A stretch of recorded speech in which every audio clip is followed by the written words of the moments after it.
जैसा कि आप सबों को पता है कि ये अबुआ सरकार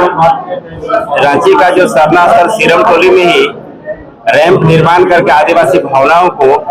ठेस पहुंचाया है, ऐसी बात नहीं है। इससे इसी तरह संथाली आदिवासियों का सबसे बड़ा आराध्य देव मरांग उनके साथ में राज्य के जो मुख्यमंत्री है 5 जनवरी 2023 को यहाँ के आदिवासी और मूलवासी भावनाओं को ठेस पहुंचाते हुए पूरे 14,950 एकड़ जमीन जो एक प्राकृतिक सुंदरता है, सौंदर्य रूप से प्राकृतिक में उसको सजाया है, संजोया है और मेट्रोपॉलिटन सिटी में रहने वाले लोगों के हवाले उन्होंने कर दिया, जिसके चलते आदिवासी संथाल समाज भी लगातार आंदोलित है। बावजूद वहां सरकार जब दुख और विपत्ति में होती है तो हमारे भोले भाले आदिवासियों को ऐसे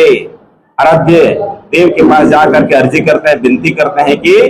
दुश्मन हमारे पीछे लगे हुए हैं, हमको आशीर्वाद दे और भगवान हम पर कृपा बरसाए। लेकिन जब वो जेल से भी वापस चले आते हैं, सब परिवार चले जाते हैं उस जगह में आराध्य देव के पास पूजा पाठ करते हैं और आदिवासी कल्चर को वहां तहस नहस करते हुए 5 आदिवासियों के ऊपर में वहां FIR भी कर दिए। तो जिसके चलते संथाल आदिवासी भी काफी क्रोधित मूड में है और जिस प्रकार से आदिवासी समाज पर उनकी भावनाओं के साथ में जो सरकार ठेस पहुंचा रही है, सीरम टोली के साथ हम लोग पूरे जितने भी है जो मुद्दा है एक कंक्लूज करके, जैसे आपका देवड़ी दिरी हो गया, सीरम टोली हो गया, मरांग गुरु हो गया, लुगु गुरु हो गया, सहित तमाम हम लोग पूरे समाज एकजुट होकर के आप चरणबद्ध तरीका से जो आंदोलन का जो रूपरेखा